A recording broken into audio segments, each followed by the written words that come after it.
in-room dining. Good morning, everyone. Lebanon today is in crisis. Banks are emptied of dollars, food prices are soaring, power cuts are widespread, there are fuel shortages, businesses are closing, and so on. And all this is happening amidst evolving regional and international dynamics. The United States and Iran are back at the negotiating table. Russia's influence in the Levant is growing. Saudi Arabia and Iran have engaged in bilateral talks to diffuse regional tensions. Relations between Syria and Gulf states are warming up once again, and Iranian elections are taking place in June.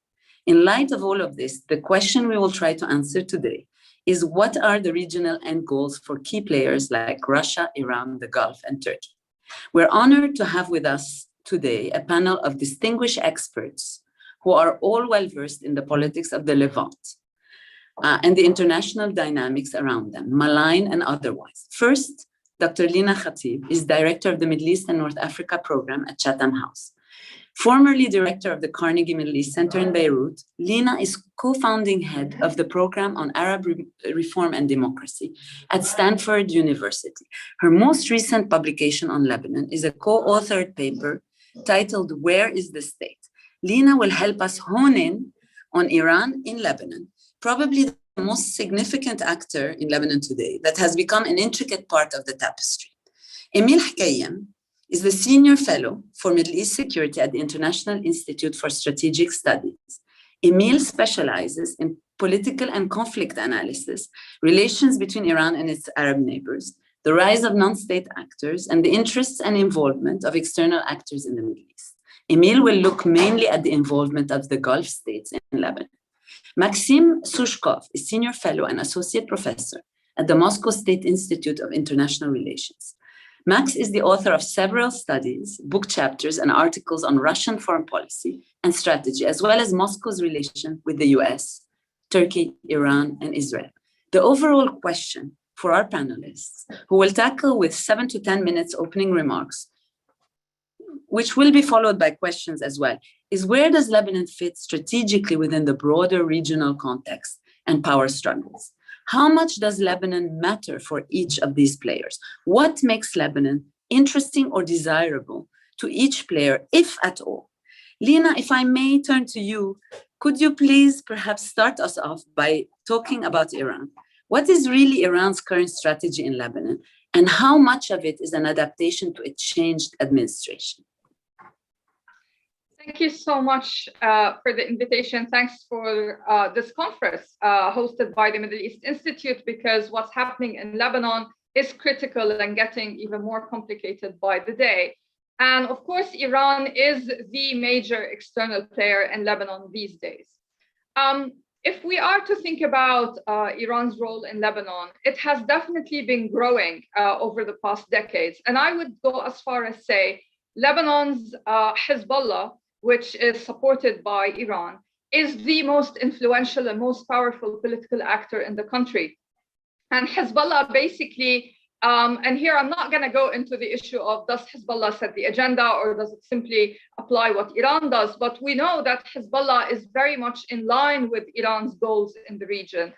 And therefore, if Hezbollah is strong, that means Iran is strong in Lebanon. And Hezbollah's strength is a red line for Iran, which explains why Hezbollah, for example, was summoned to fight in Syria to save the regime of Bashar al-Assad. That's because Syria is a lifeline for Hezbollah. It's a place where it acquires weapons as a transit route, and a place where it had historically trained its fighters. And this shows you that Iran is willing to go out of its way and get Hezbollah out of its traditional way, meaning to fight in Syria in order to guarantee Hezbollah's position in Lebanon, because military power and political power go together. So what this tells me is that despite international efforts to try to strengthen, for example, the Lebanese army, and I think these efforts are, of course, very important, the issue of Hezbollah's weapons remains a very critical and sensitive issue that many in Lebanon do not feel they are ready to tackle or are able to tackle right now. And that means that for me, when I look at Iran and Lebanon, I see that despite the challenges of sanctions that, of course, are having a financial impact on Iran, in the relative terms, if you compare where Hezbollah is compared to its Lebanese opponents, it is in a much more comfortable position because it has managed to retain the supply route through Syria and has managed to continue to influence the political picture in Lebanon. Now, what Iran wants is to simply have its allies be at the front lines in Lebanon. And here I'm talking specifically about the Free Patriotic Movement. I don't think Iran wants Hezbollah to take over Lebanon and lead, because that would come with calls for accountability. And so we can see that Iran's favored model and strategy is to lead from behind in Lebanon, to have Hezbollah retain an exceptional status as a so-called defense group in Lebanon that is auxiliary to the Lebanese army, but not be at the front lines. And that's why the alliance with the Free Patriotic Movement is so important. And we can see that Iran has, in a way, infused the way the Free Patriotic Movement acts in Lebanon vis-a-vis its own constituents in ways that are inspired by the Hezbollah model, such as populism, such as presenting the Free Patriotic Movement as a champion of the impoverished elements of the Christian population, and at the same time using this rhetoric of dignity for the community. So we can see that Iran's strategy in Lebanon is also about soft power. And soft power, as we can see, extends beyond just what is happening with the Shia community. It is also about Iran's indirect engagement through the Free Patriotic Movement with the Christian community of Lebanon. Now, we have the JCPOA, of course, negotiations happening. And this is good news for Iran, because obviously it's about saving face. And what Iran is enjoying is having the US say, actually, we've changed our mind. We need to engage with Iran once more. I think this gives Iran an ego boost. What worries me is that debates in Washington about the JCPOA don't seem to, at the moment, be tied closely to debates on Iran's regional role. Sometimes we hear that, well, the JCPOA negotiations are going to be the first step, and then we will have some sort of discussions on the regional role of Iran. My worry is that if these discussions do not happen on Iran's regional role, then the US administration will have missed a huge opportunity to rein Iran in the Arab world. And let's face it, Iran's engagement in Lebanon, like its engagement in Yemen or Iraq or elsewhere, is a destabilizing factor in the region. And although the US wants to support the Lebanese army, I think without tackling Iran's role in Lebanon at the same time, the support is not really going to go very far in terms of stabilizing Lebanon. Iran in Syria is perhaps not 100% comfortable, especially that Russia has really stolen the limelight there. However, Iran is also achieving its goals in Syria in the sense that its soft power there continues, and its support of the Assad regime has resulted in continuation of Assad in power after Russia's intervention that began in 2015. So that means that when it comes to the Levant, Iran is less worried perhaps than the situation elsewhere. For example, in Yemen, where we see a lot more movement in Washington regarding trying to solve the conflict one way or another there. However, when it comes to the comparisons, I don't think we should put Yemen and Lebanon in the same basket, because for Iran, Lebanon is far more important. So what I imagine happening is Iran might eventually agree to some sort of compromise on Yemen with the Houthis, who are a group that Iran engages with very much pragmatically, rather than having deep ties with them like it does with Hezbollah. And in return for this so-called sacrifice or compromise on part of Iran, perhaps Iran might want to say, well, actually, we need the Levant, because that's what matters the most. And of course, and also Iraq, because Iraq is, I would say, the number one priority for Iran in the region. Lebanon is a close second. So this is where we are. I don't think the elections in Iran are going to make a huge difference. I personally am not from the view that there is a division or distinction between the hardliners and the reformists in Iran. I think Iran basically puts at the front lines whoever is more suitable for the political context at the time. And for a while, Rouhani presented that figure. Now we're likely to have Raisi or some other hardliner be president of Iran, but I don't think this is going to dictate policy. I think it's become more and more clear that the RIGC are the leading political and security military actor in Iran, and that's not going to change.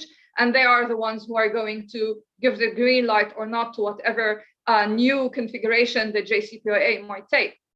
So when it comes to Lebanon, the weakness, I think, of Iran's opponents means that Iran is more comfortable than it would have been otherwise in the country. And the smuggling, etc., activities that Hezbollah is engaged in is allowing it to have a bit of a lifeline. That doesn't mean that it is not affected by the economic crisis. Of course it is. And we can see that it is becoming more and more entrenched in the affairs of the Lebanese state economically in an indirect way, meaning trying to siphon off more and more resources than ever, such as subsidized goods, because of the financial crisis. But I wouldn't go as far as say that the situation in Lebanon is leading people to have some sort of revolt against Hezbollah driven by the economic crisis, because there is still prevailing fear of Hezbollah in Lebanon. And I think this fear is fed by the persistence of the political system in Lebanon as a whole, which allows corruption to continue and allows lack of accountability to permeate. And so I see very much Hezbollah's comfort in Lebanon in relative terms as a product of the Lebanese political system, first and foremost. And Iran, of course, benefits from this situation. It sees an opportunity structure there. And therefore, I think the key game changer here is going to be the United States.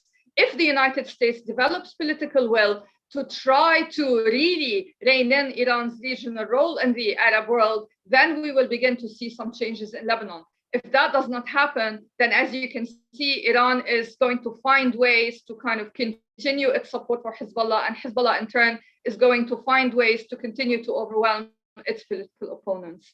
And that's where I will end. Thank you. Lina, if I may ask you a follow-up question about Iran's regional role and the US's involvement. You mentioned that if the US doesn't get involved, Iran's role cannot be curbed. Is that the case? And do you see other ways of curbing Iran's role? And how do the Lebanese elections figure in this scenario? Where do you see the elections, fitting in terms of Iran's growing role in Lebanon? When it comes to the elections, if we're talking about the presidential elections, it seems to me that because of US sanctions on Gibran Bassil and other such pressures, the favored scenario for Iran is to actually extend the term of President Michel Aoun. And this way they would buy time until circumstances perhaps change to become more in their favor. This is where things are kind of happening on the presidential elections level. If you're talking parliamentary elections, what gives me a bit of hope when it comes to some sort of change is mobilization by political parties in Lebanon that are emerging, that are independent, who are trying to win as many seats as they can in the next parliamentary election, in a way to try to claim more of a space than before for themselves in the system. And I think this is a healthy grassroots start. But what I'm saying is, unfortunately, despite these efforts on the ground, unless the international relations situation changes, it is not really in the hands of the Lebanese to try to change the direction of Iran's influence in Lebanon. Thank you, Lina. I'll turn to Max and Russia. We've seen that political deadlock and economic crisis have really prompted Lebanese political leaders to search for backing from Moscow and invite Russian investment in Lebanon. Where I wanted to ask you, from your perspective, what do you see as, can Russia, if I will, become sort of a new sponsor of this sort of kleptocracy in Lebanon? And do you see Russia as wanting to expand its role and influence in Lebanon? And how do you see that playing out? Thank you very much, Patricia, and thanks everyone for the MEI for the invitation to, and many good congratulations for the Lebanese program and its launch. A few things I would perhaps start off by saying before kind of diving deep into this question. There are things that Russia does in the region and in Lebanon in particular that relate to Lebanon directly, but most of the activity of the Russian activity in the area is not related to Lebanon directly, and it's kind of more of an offshoot of what Russia is interested in other areas. So generally, I would say, as far as Lebanon is concerned, but generally, again, more kind of East Med is concerned, there are three particular types of things that Russia focuses on. One is the military and security aspect. The other one is energy and energy security. And the third one is kind of great power projection. So by the first one, by the military aspect, I think we see rather a continuation of the Soviet tradition of looking at the region in more geopolitical and also strategic stability related terms. If you look, and I'm going to share this basic map of Eurasia, political map of Eurasia. So if you look at Russia, there are four major strategic directions as the Russian military talks about it. In the north, where you see that traditionally dating back to the Soviet time, the Russian military thought of when it deemed its military confrontation with the United States and ensured that there were no nuclear strike coming in from either of these four directions. In the north, and you see the military build up in the Arctic.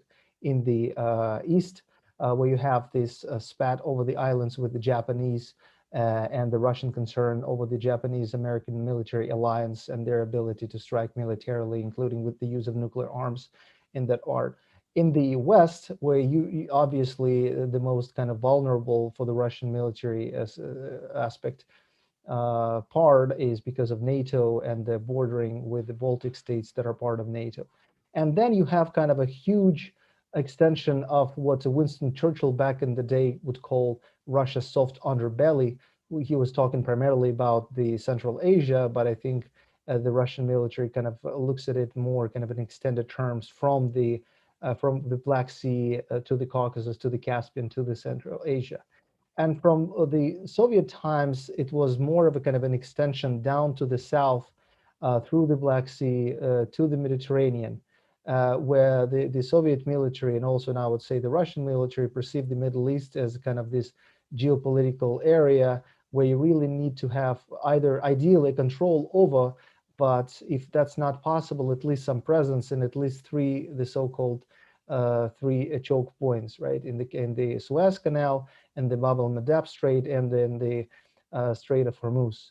And you see all these conversations about Russian military naval base in Sudan. If that's not possible, then perhaps Ethiopia or Eritrea. That's related to this kind of Bab el-Mandeb Strait. The Russian military build up in the East Mediterranean.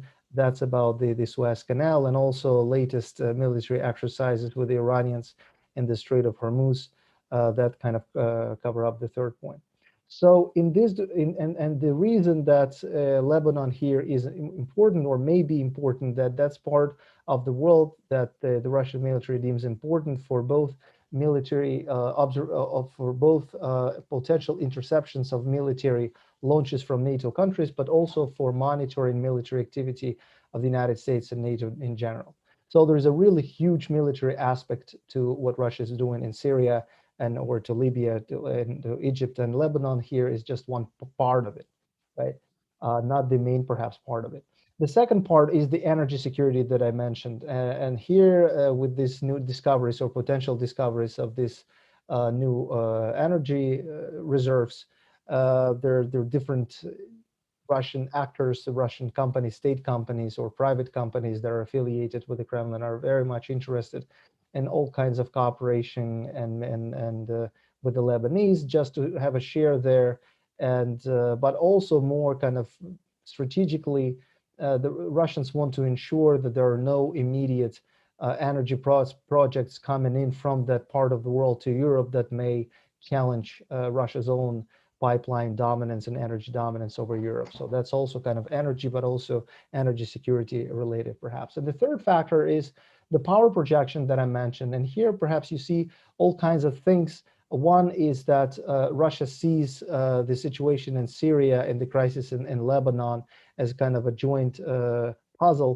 And whatever bad happens in Lebanon, be it the crisis with the banking system or political turmoil, it echoes in Syria. It makes Russian kind of presence and operations engagement in Syria more difficult. So the political stability in the country is in Russia's interest as far as what it's been doing in Syria and how it seems to be willing to stabilize the region. It also, I think, seeks to stabilize the internal situation in Lebanon, again, for political reasons, to present itself as a doer of things, and kind of from this regard strike a stark contrast with some of the activities of the Western powers, to show them as more kind of impotent and Russia as a more potent player in the region.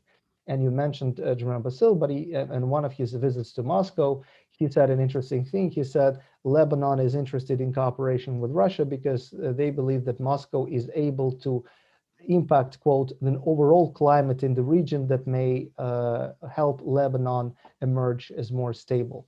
That's kind of one aspect of what Russia's been doing and how it's trying to position its activity as a more kind of quote unquote constructive power. The second one is that I think many policymakers in Moscow believe that a lot of, and that kind of in a way answers your question, many actors inside Lebanon would go to Moscow and use their contacts with Moscow as a bargaining chip in their relationship with the West. I think there is no illusion in Lebanon that Russia cannot bail Lebanon out, right? It can invest in infrastructure, and there are some projects in infrastructure investments. The energy sector potentially. There was this engagement on the supply of vaccines with the start of the pandemic. But generally, obviously, Russia does not have financial capabilities to restore Lebanon or bail out its financial system or other things. It can serve as a platform, and Russia, I think, on several occasions tried to play this role as a platform of reconciliation of different kind of warring sections inside Lebanon, right? Kind of building on its experience of this kind of quote unquote nation building after the finish of the civil war in the country. But still, I think many kind of look at Russia inside Lebanon politics. At least there is this view of this in Moscow and among some policymakers as a bargaining chip to put kind of pressure circumstantially over the Western powers, France or UK or the United States in general. So to sum up, like I said, there are things that Russia is doing in the country that are not, and I would say most of them are not directly related to Lebanon, but there are certain things that Russia is trying to do, and some of them are constructive, to position itself as a more kind of capable power than many Western powers there. I'd like to just briefly segue to Emil, perhaps, for a second about Russia, because it's on a question that has to do with Lebanese politics. You did, Max, argue that sort of Lebanon views, in a certain sense, Lebanon as a geopolitical landmark on the Eastern Mediterranean. But there's also the issue of Lebanon being a country where Christian minorities can be cultivated.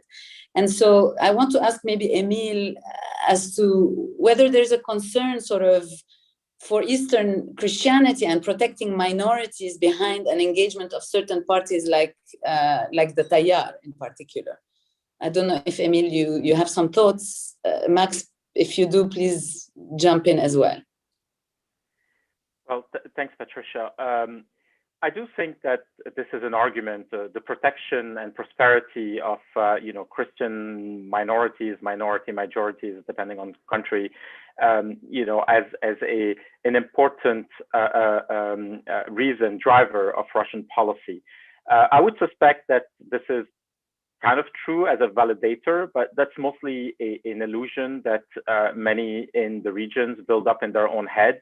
Of course, Russia historically has been present and has used that, but in a way, the idea is to contrast what is perceived as Washington's Sunni policy or Washington's accommodation of Iran, depending on how, which camp is talking about this, with, Russia's investment in the Christians of the region, even though the facts themselves don't necessarily reflect that Washington really has a Sunni or Shia preference, or that Moscow will prioritize relations with Christians over others. But it does feed a meta-narrative in the region that in a number of countries, especially in the northern Middle East, minorities need to come together to face this ocean of Sunnis. And so they need to, Christians and Shias and Jews and in Syria or Lebanon and so on need to come together and seek a foreign patron who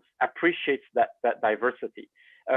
That instrument can be weaponized, as we saw in Syria and certainly in some discussions in Lebanon. What the real deliverable is still unknown. I mean, Russia has not, in the case of Lebanon, has not played a role of protector at the moment. It's mostly an illusion that exists in the heads of, Gibran Dasil and Eli Ferzli and Amal Abizaid and so on. It's not necessarily a reality. Yeah, I would just quickly perhaps add to what Emil said a few points. One is, I think, given all of mindful of all the nuances, religious and ethnic, that Emil mentioned, I would say the official Russian standing, right, the one that the Kremlin is kind of trying to channel, is more cautious in branding himself as a quote unquote defender of the Christians, right? So part of that is domestic factors. There are 20 million Muslims in Russia. 98% of them are Sunni. So it's kind of, if you're a statesman, a politician such as Putin, right, it doesn't really make sense to put yourself in this kind of, or brand yourself in this Christian or against Muslim or whatever framing. But there are different institutions, powerful institutions in Russia that may be championing this type of policy, and that's of course the Russian Orthodox Church. That's a historically powerful institution that are speaking out. And there was this meeting between the Patriarch and the Pope some time ago, where they kind of issued a joint statement about this defending of Christians in the Middle East. So that part of that is not, that part of the policy, Russia is not entirely negligent, but it's very careful about through which channels it's trying to, convey these things. And also one thing I did not mention, I should have mentioned, of course, is Russia's relation with Hezbollah. And I think there's a two-track policy as far as I can see it. One is where Hezbollah is a clear military ally in Syria, but Russia is trying to be very careful about positioning itself as an ally politically inside the Lebanese politics with Hezbollah, even though Hezbollah representatives frequently, go to Moscow and they try to brand themselves inside Lebanon and perhaps in outside of the country as allies to Russia, and use Russia as kind of a factor inside the Lebanese politics. But again, I'm not well positioned to talk about domestic politics of Lebanon here. But Russia is more, I would say, cautious about, its political relations and the way it wants to be seen inside Lebanon with the Hezbollah factor, where it's obviously a military ally in Syria. Thank you, Max. I want to ask you a follow-up question before turning to the Gulf, if possible. And the question is, so with now the French initiatives failing and the US really not as interested in Lebanon, at least in my view, is there really an opportunity for Moscow to step in and be sort of a mitigator or negotiator between Iran, Saudi, and Israel? And I say that because in Syria, Russia has sort of been the manager of a relationship that includes Turkey, Iran, and Israel. And so does Lebanon fit into this sort of strategy or end game? Well, I think there is a view in Moscow that, of course, everyone understands that Lebanese politics is, I don't want to use the word mess, not to offend anyone, but it's pretty complicated, right? So it's really hard to be mediating between parties that perhaps cannot, figure out their own kind of positions and interests and stuff. So I don't think Russia is willing to burn its kind of political capital just for the, for the sake of burning political capital or doing something that where others failed. But if there are more kind of tangible opportunities, if there is interest on part of the Lebanese players to turn to Moscow for some kind of brokerage or something like that, I think Russia would eagerly embrace this opportunity. As far as mediating between Iran, Israel, and the Saudis, that's an even more challenging, perhaps, a task. Russia has indeed tried to mediate between Israelis and Iranians, but I think that was more kind of not to find some compromise, because ultimately, if Iranians and Israelis want to go to war, no one can stop them, not Russia, not the United States, not anyone else. But it's just to try to play a role of an quote unquote airbag between the two powers that are very often on a dangerous collusion path. If again, the general kind of principle of the Russian diplomacy is, if there is genuine interest on part of these parties to find a mediator that can either help them come up with quote unquote creative solutions, or provide a venue, or provide some transparency or guarantees or something like that. If there is a need, Russia would definitely jump on it and use this opportunity. But I wouldn't perhaps go as far as to say that Russia is intentionally seeking where others are going to fail, just to try to pick up where they left off and raise as a more capable player. There are certain conditions to be met, and I think right now they're perhaps not on the ground. But I wouldn't exclude that Moscow is closely monitoring and sees whether and when there is the right moment to come up with its proposal. Thank you, Max. I will turn just to the Gulf right now and ask Emil a question. Now, the Gulf has somewhat, one can say that the Gulf surrendered Lebanon to Iran and was waiting for allies to rein in on Iran. Now, with the change of administration, the question is, has the Gulf been able to adjust its policy? Has there been a reconsideration of Gulf strategy and policy towards Lebanon? Emil? Well, thank you, Patricia. Yeah, can you hear me? Thank you, Patricia, and thank you to MEI for inviting me. Always happy to appear at an MEI event. I was an intern working from the basement at MEI 20 years ago, so I owe you this and much more. So when it comes to Gulf policy towards Lebanon, my answer is going to be quite dire. Is that the Gulf itself doesn't have a strategy, and it's not necessarily interested in Lebanon today the way it was a decade or more ago. To be honest, I could not have asked for a better anecdote to capture the downturn and the fraught relations between Lebanon and the Gulf states than what happened last week. The Lebanese foreign minister at the time, Shahab al-Wahbi, who is a member of President Aoun's Tayyar movement, appeared on a TV show, and he used very derogatory language against the Gulf states and Saudi Arabia, and perpetuated the myth, the canard, that ISIS was a creation of the Gulf states, and that it deployed on the border in Syria on the border with Lebanon because the Gulf states wished so. That incident, that episode, really revealed the deep-seated dislike and even bigotry of the Gulf states, but among many members of President Aoun's party, but also other political factions in Lebanon. Just this is not a settled relationship. This episode also exposed the absence of policy or government policy at a time of acute crisis in Lebanon. Was it really the time for a beleaguered country to antagonize important regional partners? The episode also demonstrated that Lebanese politicians can disregard the political and economic interests and well-being of Lebanese expatriates in what is a crucial region for Lebanon. So the episode, created a political storm in the country and across the region, with Gulf ministers vocally condemning it.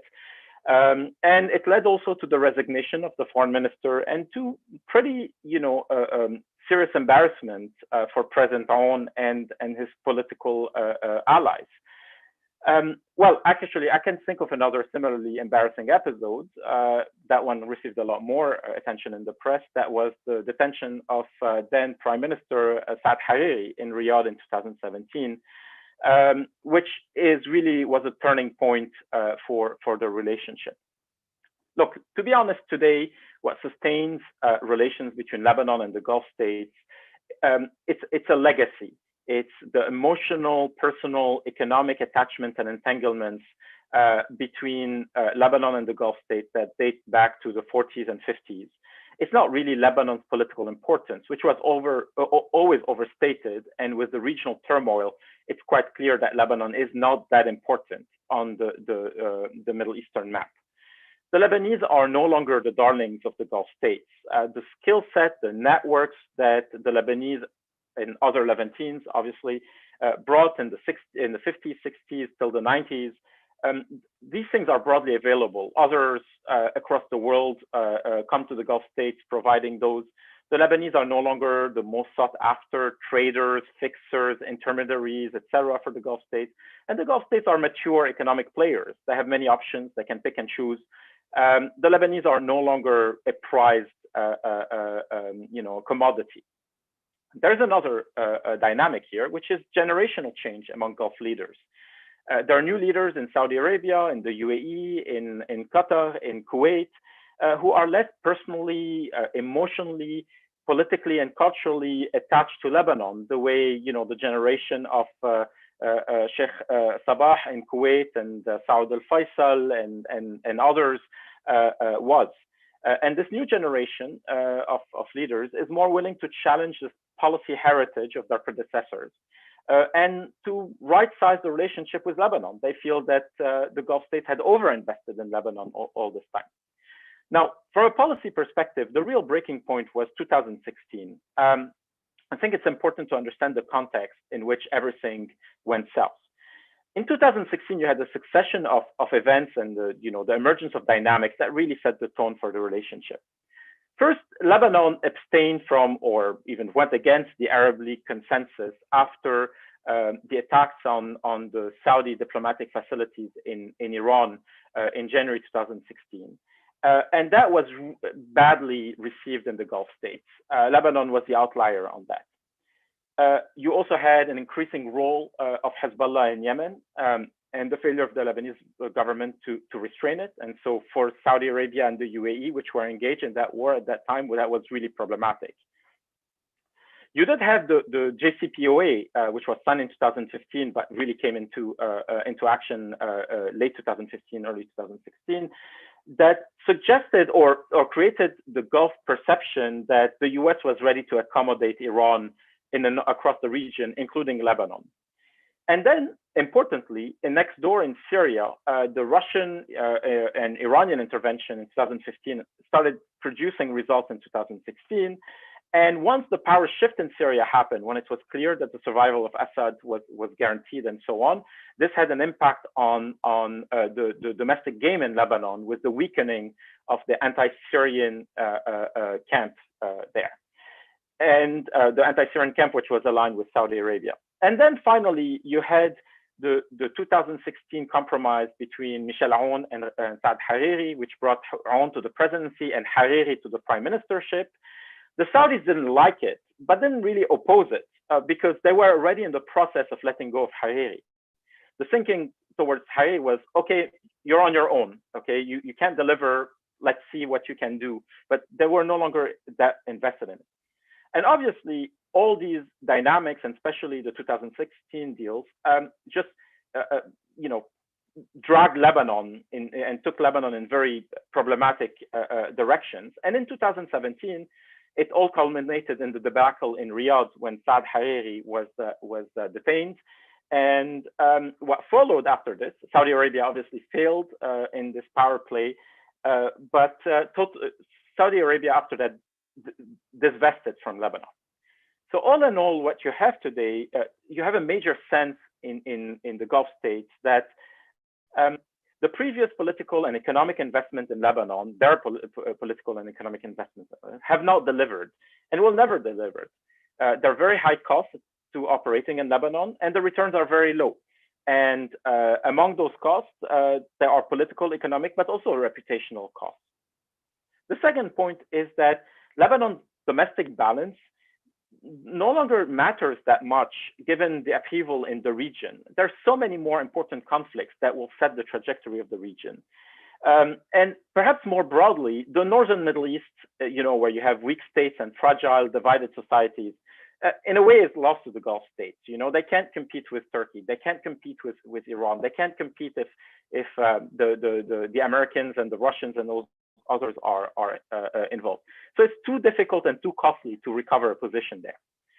Another sense in the Gulf states is that Lebanon, or at least some Lebanese, are a source of national security threats against the Gulf states. And obviously the Yemen issue is quite prominent. It's not the only one, but that discourse that Lebanon is a threat, or that the way the Lebanese system protects or provides cover to Hezbollah is in a threat on itself, is really badly lived in Gulf capitals. There's also a sense that Hezbollah dominates in Lebanon, no matter what. It doesn't necessarily control everything, and Nina spoke a bit earlier about Hezbollah in Lebanon and so on, but it certainly can block anything it wants, right? And so this in of itself is a deterrent against greater Gulf investment without Hezbollah being curtailed. There's also the sense that the partners, the traditional Gulf partners in Lebanon are too weak. They're two-faced, they're unreliable. And that disappointment, which is, I'm being descriptive here. I'm not necessarily placing blame on either side but that sense is pervasive, right? And in particular, the Hariri dynasty is seen as having underperformed, as having disappointed, that it has weakened to a point of no return, that it's tarnished and entangled in too many ways. This is why you see Saudi Arabia essentially taking a step back here. Now, since 2019, you have another element to all that. The economic and financial crisis have seen that this Lebanon was essentially a house of cards. And there's no desire in the Gulf states, after having spent billions of dollars on Lebanon, there's no desire to bail out Lebanon as it is today. This is not a burden they're interested in. And the Gulf states themselves, or at least Gulf businesses, have incurred significant economic and financial losses in Lebanon. So that said, Lebanon still matters because other actors are interested in it. Because whether it's the U.S. or Iran or Turkey or Western states and so on, they're all in a way engaged in that space. So they have to be engaged. Saudi Arabia itself has an on and off approach to the country. It does not necessarily openly oppose Hariri. It gives him a cold shoulder, but it won't support him either unless he delivers upfront. And he won't be able to deliver upfront. He's too weak. He has to make domestic compromises, and he is not guaranteed Saudi support. Hariri himself, who is the traditional Saudi stallion in the country, is counting today on France, on the Emiratis, on Egypt to smooth things with Riyadh. That's the opposite of the old relationship where having the backing of Riyadh made you relevant elsewhere. The Gulf states are also watching U.S. policy. Does Washington care at all, or is Lebanon, like Syria, going to be considered a Russian or regional responsibility? You care about Lebanon insofar as the terrorist issue is contained.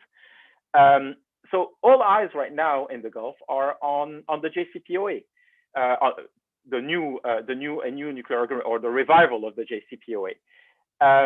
Will that lead to a renewed American accommodation of Iran in the region, in the perception of the Gulf states, or not? Or does it augur a new era of pushing back against Iran as part of this two-phase approach that the Biden administration is talking about?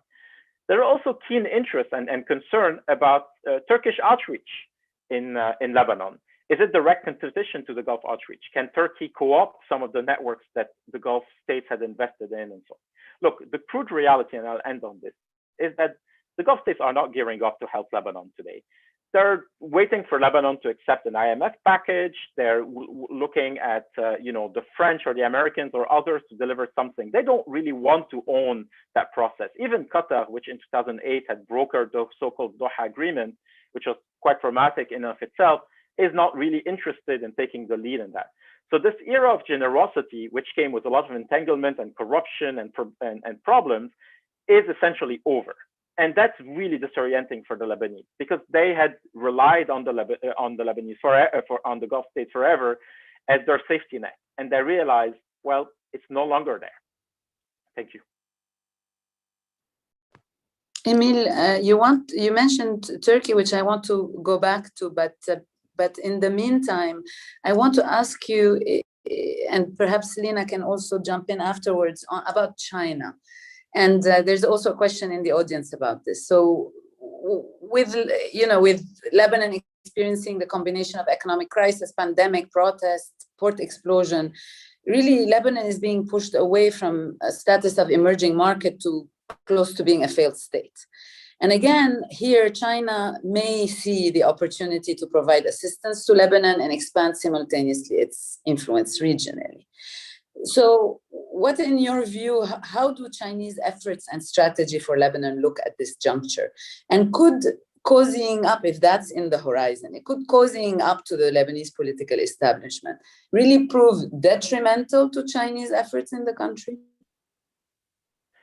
Yeah, I mean, I see China as largely uninterested in Lebanon at this point. I think there's a lot of Lebanese illusions about what China will do, but that's, I think, misreading Chinese strategic, political, and economic ambitions. The Eastern Mediterranean is low priority compared to many other areas in the Middle East for Beijing, and the Lebanese had invested in the port of Tripoli, hoping that that would be an entryway for the reconstruction of Syria. There's no reconstruction of Syria happening anytime soon. China itself is not going to invest massively in Lebanon or Syria, countries that have limited resources, no financial depth, small markets, very difficult terrain with a lot of security issues, etc. So, I mean, I think the Chinese look at these two countries and say, you know what, this is not for us. The returns are not going to be massive. There's no strategic imperative at the moment, and so on. The problem, again, I think, is that points to almost a Lebanese pathology, that the idea that great powers see Lebanon as very important and are gearing up to engage because whatever. I think the Middle East is so fraught with crisis at the moment, and there's so many other opportunities elsewhere that Lebanon is really down on the list. I think those illusions, if anything, just delay the moment of reckoning of the Lebanese, that they actually, the first step is to get their house in order, to be serious about their negotiations with the IMF, about cleaning up the financial and banking sector and so on. No one is going to come and bail out the country. No one is going to come and rebuild infrastructure at a large scale and so on. So I think that discussion is misplaced. I mean, that applies to a lesser extent, obviously, to Russia. Russia is not going to spend resources and so on Lebanon at this point. The Lebanon in the strategic picture today, with competition in the Eastern Mediterranean, is interesting to some actors, because of its geographical positions and so on. But it's still the least important of all actors. Probably, the Palestinian Authority and Gaza being even less important despite the recent conflict there. But very marginal player. And no opportunities actually for great powers. Lina, do you want to add something to that? I cannot see you. Well, I just want to agree with Emil. Unfortunately, the days of Lebanon being high on the list somewhat are gone. Unfortunately, for the United States, the Middle East in general has been downgraded in importance, and Lebanon is part of that. And I agree with Emil on the Gulf and also on China. I mean, we have to remember China's main priority really is the US. So China's not going to go out of its way in the Middle East to act in ways that would actually be detrimental to its own relationship with the US, that, as we know, is already fraught with many complications. So I'm afraid that when it comes to Lebanon, the people are pretty much on their own in terms of trying to create change. And yes, we do need Western support. We do need the United States primarily not to abandon Lebanon for us to see, large-scale change happen. However, in the absence of that, I don't think this means that the Lebanese should just give up. Actually, there are many opportunities for reform that can lay the ground, that can start an infrastructure that would be the starting point for change in Lebanon in the future. I think the biggest mistake everyone can make is to take an all or nothing kind of attitude to Lebanon. I think it's definitely not all or nothing. Incremental reform is important, and thinking long-term and more strategically into the future, I think is also important for everyone, whether domestic or international actors. 6 months, 2 years, 5-year policies, I'm afraid that's just too short-term. Think of how Iran is doing it. It's long-term. Perhaps there's something to learn from that. Lina, I know we're nearing close to the end, and this could be a good moment to close with those hopeful words, but I don't want to close the panel without tackling at least the role of Turkey. And, as you know, there are rumors of growing influence, growing Turkish influence in Lebanon, and signs a bit of a Turkish-controlled infrastructure emerging in the Sunni north. So the question, is this a Turkey that's asserting prominence, like its more aggressive stance in the Eastern Med, or its backing of Hamas, or its Libyan involvement? Or is this Turkey playing defense in your view? When it comes to Turkey, the key thing is Turkey is trying to maintain its own relevance in the region. With the Eastern Mediterranean debate, Turkey has felt excluded, and it wants to be there. And that's why it is engaged in this way. But when it comes to Lebanon in particular, I also wouldn't overread Turkey's involvement. Same situation as China. This is just pragmatism in a way. I don't think that Turkey is going to rebuild the port of Beirut or be very influential in the port of Tripoli. Of course, Turkey wants to be involved, but let's not go too far and a kind of imagining of a resurrection of Ottoman-style influence for Turkey in Lebanon. It's just not going to happen. I think Turkey just wants to be, as I said, part of the conversation. One of the key issues for it is its relationship with the United States in particular, which is, again, very complicated these days. Lebanon is not really part of that discussion, I'm afraid. Thank you, Lina. Before I close the panel, I apologize because I couldn't see the hands up. I believe Heiko has his hand up and would like to ask a question. Heiko, would you like to type your question in the chat, or would you like to just jump in and ask it?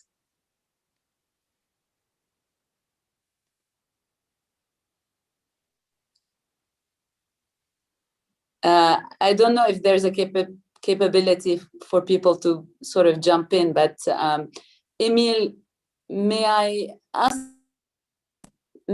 you if you have any closing words on Turkey's involvement in particular in Lebanon? I mean, Turkey has tried and has tried to co-opt some networks in northern Lebanon and elsewhere. And during Ramadan, there were, efforts to, organize iftars and so on.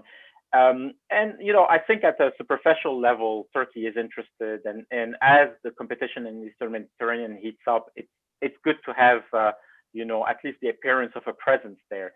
What Ankara, however, understands, I mean, first, Ankara has complicated relations with Hariri himself. I mean, there are, business issues that Hariri has had in Turkey in terms of his cell phone networks and so on that still are unresolved. The other issue is that Ankara faces a lot of obstacles. Lebanon is a very diverse society. You have a lot of groups and sects that are opposed to any Turkish role.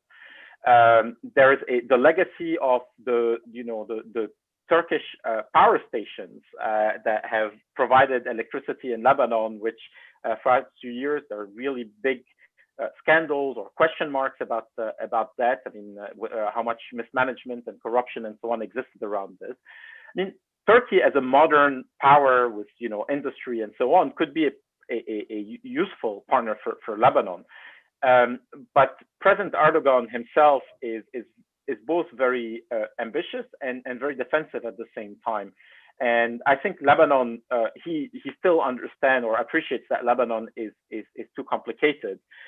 Even in the Sunni community, which would be technically his entry point, whether it's pro-Syrian actors or pro-Gulf actors or they exist pro-Lebanese actors, uninterested in being subservient to a foreign power.